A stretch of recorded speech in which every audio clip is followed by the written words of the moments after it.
Assalamualaikum warahmatullahi wabarakatuh. Alhamdulillahirabbil alamin, hamdan syakirin, hamdan na'imin, hamdan yuafi ni'amahu wa yukafi mazidah. Ya Rabbana lakal hamdu kama yanbaghi li jalali wajhikal karim wa adimi sultanik. Nashhadu an la ilaha illallah wahdahu la syarikalah, wal awwal wal akhir wal zahir wal batin, wa huwa bikulli syai'in alim. Wa nashhadu anna Muhammadan abduhu wa rasuluh. Allahumma salli wa sallim wa barik ala Sayyidina Muhammad. Allahumma salli ala Sayyidina Muhammad. Allahumma salli ala Sayyidina Muhammadin fil awwalin, wa salli ala Sayyidina Muhammadin fil akhirin, wa salli ala Sayyidina Muhammadin fil nabiyyin, wa salli ala Sayyidina Muhammadin fil mursalin, wa salli ala Sayyidina Muhammadin fil mal'ala yaumiddin. Amma ba'du. Ayyuhal fillah, jamaah salat zuhur Masjid Nurul Islam kawasan Batam Indo Batam. Alhamdulillah, pada saat ini Allah mesti memberikan kesempatan kepada kita dengan karunia yang tidak ternilai harganya. Nikmat iman, Islam, nikmat sehat, waktu luang, bisa itikaf, silaturahim, melaksanakan sholat zuhur berjamaah, zikir singkat, dan menikmati kitab Riyadhus Shalihin dan beberapa kitab yang menjelaskan tentang bahasan kitab tersebut. Khusus sekarang menjawab pertanyaan, yaitu tentang tanda-tanda orang yang beruntung. Siapa saja karakteristik orang yang bertakwa? Tanda-tanda orang bodoh itu macam mana? Sebab banyak anggapan orang yang tidak menyelesaikan strata pendidikan minimal S1 sekarang itu dianggap bodoh. Sedangkan yang hebat adalah gelarnya itu sampai mentok strata pendidikannya itu. S3-nya pun rentet gitu loh. Apalagi ada profesor, doktor, PhD dan sebagainya. Cerdas iya mungkin secara manusia pada umumnya, tetapi menurut Allah bukan kecerdasan diukur hanya kecerdasan intelektual saja. Sebab disinyalir, dilihat oleh kita, para pejabat yang korupsi itu pendidikannya bukan jebolan SD, SMP, SMA, apa S3. Lebih pandai, lebih hebat keilmuannya kalau tidak didasari dengan bismi rabbik.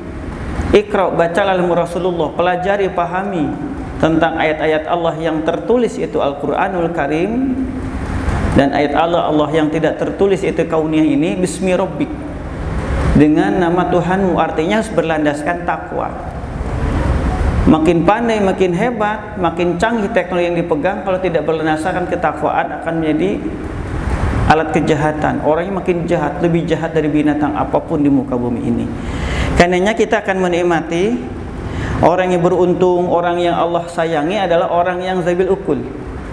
Orang-orang yang zabil akli, orang yang punya akal, ulul albab, menggunakan hatinya, perasaannya, akalnya libtigha'i wajhilah untuk menggapai rahmat Allah Subhanahu wa taala. Silakan para Bapak Ibu jamaah yang dirahmati Allah, dilihat, dibaca, dinikmati, dipahami surat Al-Mulk ayat 189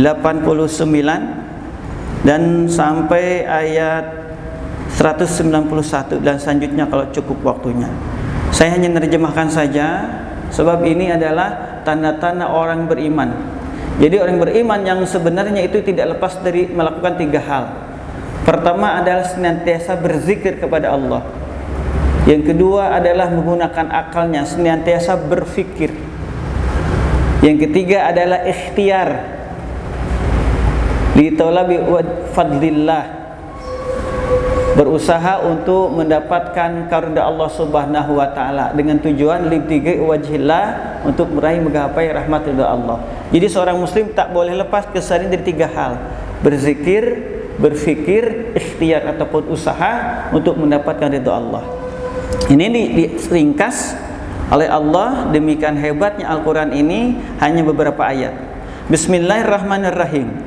Walillahi mulkus samawati wal ardi. Walillahi, hanya milik Allah, mulkus samawati, kerajaan yang ada di langit. Semua yang ada di langit, bintangnya, mata, sebetulnya bintang matahari sama Pak.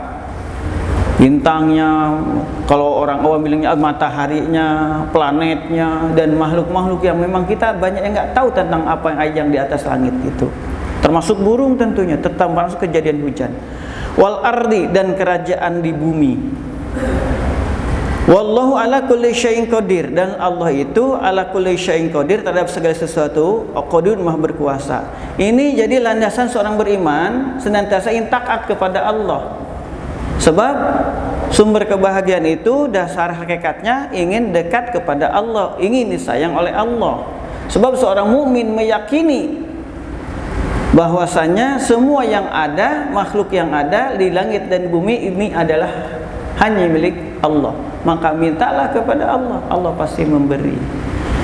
Selanjutnya ayat yang 190, inna fi khalqis samawati wal ardi, sesungguhnya fil khalqis samawati wal ardi, dalam penciptaan langit, wal ardi dan bumi, wa ikhtilafil laili, dan dalam kejadian pergantian malam, wan nahar dan siang, wa ikhtilafil laili, pergantian malam, wan nahari dan siang, la ayatin, sumpah ada tanda-tanda keagungan kekuasaan Allah. Bagi siapa? Bagi semua orang? Tidak. Liulil albab, hanya bagi orang-orang yang mempunyai akal. Jadi kejadian alam raya ini, penciptaan ini hanya bermanfaat bagi orang yang punya akal, digunakan otaknya, digunakan pikirannya. Karenanya dalam kitab Nasail Ibad disebutkan ada 5 objek pemikiran manusia, dan itu harus digunakan. Gitu. Apa objeknya? Pertama, tafakkuri fi ayatillah, yatawalladu minha at-tauhid wal yakin. Di antara poinnya adalah berfikir tentang ala illah. Yatawalladu, tafakkur fi ayatillah, memikirkan tentang ayatillah, ayat-ayat keagungan Allah, akan menghasilkan natijahnya al-yakin wa tauhid, bahwa menghasilkan yakin bahwa segala sesuatu yang ada yang menciptakannya. Siapakah? Lillahi mulkus samawati wal ard, hanya milik Allah kerajaan langit dan bumi. Allahu khaliqu kulli syai'in, Allah menciptakan segala sesuatu. Seperti ini. Kalau ingin kaya, usaha maksimal gitu, pasti kamu kaya. Meskipun kamu sholat, kalau nggak usaha, kan salah jadinya. Menghubungkan antara sholat dengan kemalasan itu salah. Justru orang yang sholat dididik oleh Allah, pertama yakin seyakin-yakinnya, mengitikadkan bahwa Allah itu adalah yang menciptakan alam raya ini, yang menciptakan dia sumber kebahagiaan. Sholat adalah asilah binal abdi wa rabbi, menghubungkan antara seorang hamba dengan Allah Tuhannya, itu sholat. Jadi orang yang muqimus sholeh, mendirikan sholat, hidupnya pasti disiplin, hidupnya pasti berkah, hidupnya pasti sukses. Sebab yang kedua, akan memanage waktu sebaik-baiknya. Yang ketiga, akan menggunakan semua potensi yang ada itu berdasarkan tuntunan Rasul Muhammad SAW untuk membahagiakan dia dan orang lain. Karena ketika sholat, Allahu Akbar, Allah Maha Besar, kita tidak punya apa-apa, nanti ditutup dengan Assalamualaikum. Ke kanan baca salam, ke mukminin, mukminat, muslimin, muslimat, semuanya. Yang ke kiri ada yang mengatakan salam kepada para malaikat. Yang kedua, sebagai muslim harus memberikan keselamatan kepada siapa saja yang ada di muka bumi ini. Jangan kepada mukmin, orang kafir pun dihormati, mendapatkan keberkahannya. Itu seorang mukmin. Salat. Jadi salah, bahkan bisa menjadi kufur. Dalam kitab Sulamut Taufik, kitab kecil Pak, ini kajian di Pesantren Quranul Ulumi, kajian Ahad malam Senin kedua, ketiga, keempat itu, di antara penyebab murtad ucapan adalah semenjak aku sholat, aku belum pernah bahagia. Semenjak aku sholat, aku belum pernah sukses. Gara-gara sholat hidupku terpuruk. Saya pernah dengar kayak gitu Pak. Itu orang baru bertobat datang ke rumah ngobrol kayak gitu. Saya salah apa ya Pak Ustadz, dosa apa saya Pak Ustadz, sejak sholat kok masalah bertumpuk-tumpuk banyak gitu.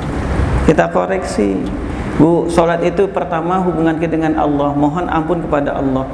Dengan sholat Allah akan ampunkan dosa-dosanya. Musibah dalam Islam sebagai penebus semua kesalahan yang belum tertobati, Allah angkat derajatnya.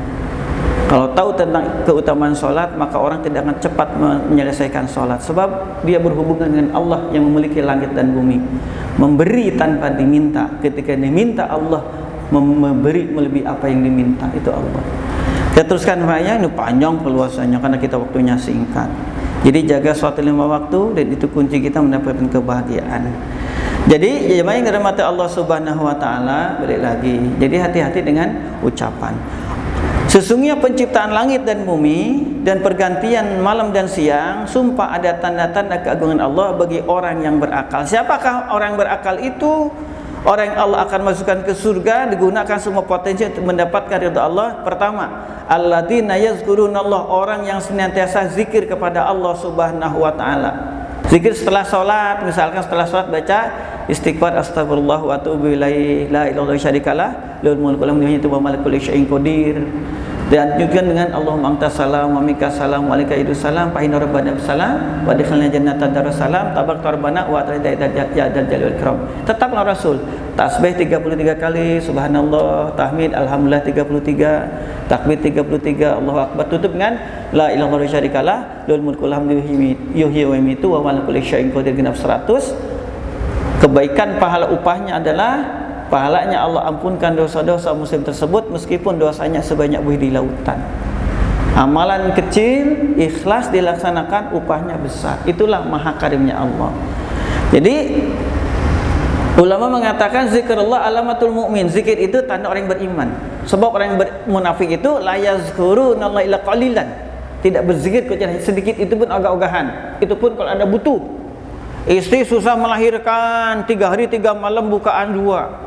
Datang ke Ustadz Kiai, sakit nggak sembuh-sembuh dirinya atau orang tuanya atau keluarganya, datang ke Ustadz Kiai ke jamaah masjid, ditipu terus, rugi terus dalam bisnisnya, datang ke Ustadz Kiai ke jamaah. Selesai masalah, tahajud ditinggal, zikirnya nggak ada, Ustadz Kiainya pun nggak disapa. Itu tanda orang munafik. Tetapi orang beriman senantiasa yazkurunallah, zikir setiap saat. Sebab zikir adalah tanda orang beriman. Bara'atun minan nifaq, akan Allah bersihkan dari tanda orang dari orang munafik. Yang ketiga adalah hirzum minasyaiton wa hisnum minan nar, penjagaan dari setan dan benteng dari neraka. Kok bisa gitu? Ada amalan sedikit jamaah yang dirahmati Allah, amalan pendek tapi upahnya besar. Apa itu? Diantaranya adalah, makanya dibuka oleh saya dengan firman Allah, wala zikrullah akbar, dan sumpah zikir kepada itu sangat besar upahnya, sangat besar keutamaannya. Anna Rasul Muhammad sallallahu alaihi wasallam, hadis dari Abu Hurairah, ini masih dalam kitab Riyadhus Shalihin, man qala la ilaha illallah, Rasul bersabda, barang siapa yang berzikir la ilaha illallah la syarikalah, lahul mulku wa lahul hamdu yuhyi wa yumiitu wa huwa ala kulli syai'in qadir, fi yaumin mi'ata marrah, sehari 100 kali, kana lahu adlu asyri qabin, maka bagi dia pahalanya adalah seperti memerdekakan 10 budak. Wukudi patau minu hasanah, dan setiap budak itu akan Allah berikan satu kebaikan.